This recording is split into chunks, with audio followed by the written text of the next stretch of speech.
La passion de notre Seigneur Jésus-Christ, selon saint Jean. En ce temps-là, après le repas, Jésus sortit avec ses disciples et traversa le torrent du Cédron. Il y avait là un jardin, dans lequel il entra avec ses disciples.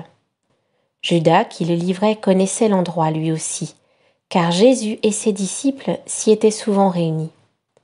Judas, avec un détachement de soldats, ainsi que des gardes envoyés par les grands prêtres et les pharisiens, arrivent à cet endroit. Ils avaient des lanternes, des torches et des armes. Alors, Jésus, sachant tout ce qui allait lui arriver, s'avança et leur dit : « Qui cherchez-vous ? » Ils lui répondirent : « Jésus, le Nazaréen !» Il leur dit : « C'est moi, je le suis. » Judas, qui le livrait, se tenait avec eux. Quand Jésus leur répondit : « Qui cherchez-vous ? » Ils reculèrent et ils tombèrent à terre. Il leur demanda de nouveau : « Qui cherchez-vous ? » Ils dirent : « Jésus, le Nazaréen !» Jésus répondit : « Je vous l'ai dit, c'est moi, je le suis. Si c'est bien moi que vous cherchez, ceux-là, laissez-les partir. » Ainsi s'accomplissait la parole qu'il avait dite : « Je n'ai perdu aucun de ceux que tu m'as donnés. » Or, Simon-Pierre avait une épée. Il la tira, frappa le serviteur du grand prêtre et lui coupa l'oreille droite. Le nom de ce serviteur était Malchus. Jésus dit à Pierre : « Remets ton épée au fourreau. La coupe que m'a donnée le Père, vais-je refuser de la boire ? » Alors, la troupe, le commandant et les gardes juifs se saisirent de Jésus et le ligotèrent. Ils l'emmenèrent d'abord chez Anne, beau-père de Caïphe, qui était grand prêtre cette année-là. Caïphe était celui qui avait donné aux Juifs ce conseil : « Il vaut mieux qu'un seul homme meure pour le peuple. » Or, Simon-Pierre, ainsi qu'un autre disciple, suivait Jésus. Comme ce disciple était connu du grand prêtre, il entra avec Jésus dans le palais du grand prêtre. Pierre se tenait près de la porte, dehors. Alors l'autre disciple, celui qui était connu du grand prêtre, sortit, dit un mot à la servante qui gardait la porte et fit entrer Pierre. Cette jeune servante dit alors à Pierre : « N'es-tu pas toi aussi l'un des disciples de cet homme ? » Il répondit : « Non, je ne le suis pas. » Les serviteurs et les gardes se tenaient là. Comme il faisait froid, ils avaient fait un feu de braise pour se réchauffer. Pierre était avec eux, en train de se chauffer. Le grand prêtre interrogea Jésus sur ses disciples et sur son enseignement. Jésus lui répondit : « Moi, j'ai parlé au monde ouvertement. J'ai toujours enseigné à la synagogue et dans le temple, là où tous les Juifs se réunissent, et je n'ai jamais parlé en cachette. Pourquoi m'interroges-tu ? Ce que je leur ai dit, demande-le à ceux qui m'ont entendu. Eux savent ce que j'ai dit. » À ces mots, un des gardes qui était à côté de Jésus lui donna une gifle en disant : « C'est ainsi que tu réponds au grand prêtre ? » Jésus lui répliqua : « Si j'ai mal parlé, montre ce que j'ai dit de mal. Mais si j'ai bien parlé, pourquoi me frappes-tu ? » Anne l'envoya, toujours ligoté, au grand prêtre Caïphe. Simon-Pierre était donc en train de se chauffer. On lui dit : « N'es-tu pas toi aussi l'un de ses disciples ? » Pierre le nia et dit : « Non, je ne le suis pas. » Un des serviteurs du grand prêtre, parent de celui à qui Pierre avait coupé l'oreille, insista : « Est-ce que moi je ne t'ai pas vu dans le jardin avec lui ? » Encore une fois, Pierre le nia, et aussitôt un coq chanta. Alors on emmène Jésus chez Caïphe au prétoire. C'était le matin. Ceux qui l'avaient amené n'entrèrent pas dans le prétoire pour éviter une souillure et pouvoir manger l'agneau pascal.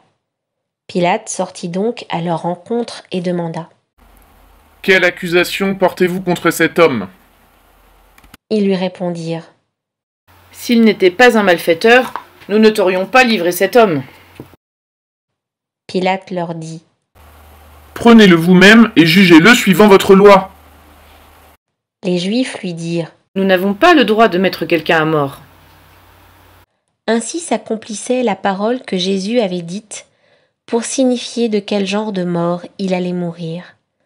Alors Pilate rentra dans le prétoire. Il appela Jésus et lui dit : « Es-tu le roi des Juifs ?» Jésus lui demanda : Dis-tu cela de toi-même, ou bien d'autres te l'ont dit à mon sujet ? Pilate répondit : Est-ce que je suis juif, moi ? Ta nation et les grands prêtres t'ont livré à moi. Qu'as-tu donc fait ? Jésus déclara : Ma royauté n'est pas de ce monde. Si ma royauté était de ce monde, j'aurais des gardes qui se seraient battus pour que je ne sois pas livré aux Juifs. En fait, ma royauté n'est pas d'ici. Pilate lui dit : Alors, tu es roi ? Jésus répondit : C'est toi-même qui dis que je suis roi. Moi, je suis né, je suis venu dans le monde pour ceci, rendre témoignage à la vérité. Quiconque appartient à la vérité, écoute ma voix. Pilate lui dit. Qu'est-ce que la vérité ? Ayant dit cela, il sortit de nouveau à la rencontre des Juifs, et il leur déclara : Moi, je ne trouve en lui aucun motif de condamnation. Mais chez vous, c'est la coutume que je vous relâche quelqu'un pour la Pâque. Voulez-vous donc que je vous relâche le roi des Juifs ? Alors, ils lui répliquèrent en criant : Pas lui, mais Barabbas ! Or, ce Barabbas était un bandit. Alors Pilate fit saisir Jésus pour qu'il soit flagellé. Les soldats tressèrent avec des épines une couronne qu'ils lui posèrent sur la tête. Puis ils le revêtirent d'un manteau de pourpre. Ils s'avançaient vers lui et ils disaient : Salut à toi, roi des Juifs ! Et ils le giflaient. Pilate de nouveau sortit dehors et leur dit : Voyez, je vous l'amène dehors pour que vous sachiez que je ne trouve en lui aucun motif de condamnation. Jésus donc sortit dehors, portant la couronne d'épines et le manteau de pourpre. Et Pilate leur déclara : Voici l'homme. Quand ils le virent, les grands prêtres et les gardes se mirent à crier. Crucifie-le ! Crucifie-le ! Pilate leur dit : Prenez-le vous-même et crucifiez-le. Moi, je ne trouve en lui aucun motif de condamnation. Ils lui répondirent : Nous avons une loi, et suivant la loi, il doit mourir, parce qu'il s'est fait fils de Dieu. Quand Pilate entendit ces paroles, il redoubla de crainte. Il rentra dans le prétoire et dit à Jésus : Tu refuses de me parler à moi ? Ne sais-tu pas que j'ai pouvoir de te relâcher et pouvoir de te crucifier ? Jésus lui répondit : Tu n'aurais aucun pouvoir sur moi si tu ne l'avais reçu d'en haut. C'est pourquoi celui qui m'a livré à toi porte un péché plus grand. Dès lors, Pilate cherchait à le relâcher, mais des Juifs se mirent à crier : Si tu le relâches, tu n'es pas un ami de l'empereur. Quiconque se fait roi s'oppose à l'empereur. En entendant ces paroles, Pilate amena Jésus au dehors. Il le fit asseoir sur une estrade, au lieu dit le dallage, en hébreu Gabbatha. C'était le jour de la préparation de la Pâque, vers la 6e heure, environ midi. Pilate dit aux Juifs : Voici votre roi. Alors ils crièrent : À mort, crucifie-le ! Pilate leur dit. Vais-je crucifier votre roi ? Les grands prêtres répondirent : Nous n'avons pas d'autre roi que l'empereur. Alors, il leur livra Jésus pour qu'il soit crucifié. Ils se saisirent de Jésus, et lui-même portant sa croix, sortit en direction du lieu dit le crâne, ou calvaire, qui se dit en hébreu Golgotha. C'est là qu'ils le crucifièrent, et 2 autres avec lui, un de chaque côté, et Jésus au milieu. Pilate avait rédigé un écriteau qu'il fit placer sur la croix. Il était écrit : Jésus le Nazaréen, roi des Juifs. Beaucoup de Juifs lurent cet écriteau parce que l'endroit où l'on avait crucifié Jésus était proche de la ville et que c'était écrit en hébreu, en latin et en grec. Alors les grands prêtres des Juifs dirent à Pilate : N'écris pas roi des Juifs, mais cet homme a dit je suis le roi des Juifs. Pilate répondit : Ce que j'ai écrit, je l'ai écrit. Quand les soldats eurent crucifié Jésus, ils prirent ses habits. Ils en firent 4 parts, une pour chaque soldat. Ils prirent aussi la tunique. C'était une tunique sans couture, tissée toute d'une pièce de haut en bas. Alors ils se dirent entre eux: Ne la déchirons pas, désignons par le sort celui qui l'aura. Ainsi s'accomplissait la parole de l'Écriture. Ils se sont partagés mes habits. Ils ont tiré au sort mon vêtement. C'est bien ce que firent les soldats. Or, près de la croix de Jésus se tenait sa mère, et la sœur de sa mère, Marie, femme de Cléophas, et Marie-Madeleine. Jésus, voyant sa mère, et près d'elle le disciple qu'il aimait, dit à sa mère: Femme, voici ton fils, Puis il dit au disciple, voici ta mère. et à partir de cette heure-là, le disciple l'a pris chez lui. Après cela, sachant que tout désormais était achevé, pour que l'écriture s'accomplisse jusqu'au bout, Jésus dit: J'ai soif. Il y avait là un récipient plein d'une boisson vinaigrée. On fixa donc une éponge remplie de ce vinaigre à une branche d'hysope, et on l'approcha de sa bouche. Quand il eut pris le vinaigre, Jésus dit: Tout est accompli. Puis, inclinant la tête, il remit l'esprit.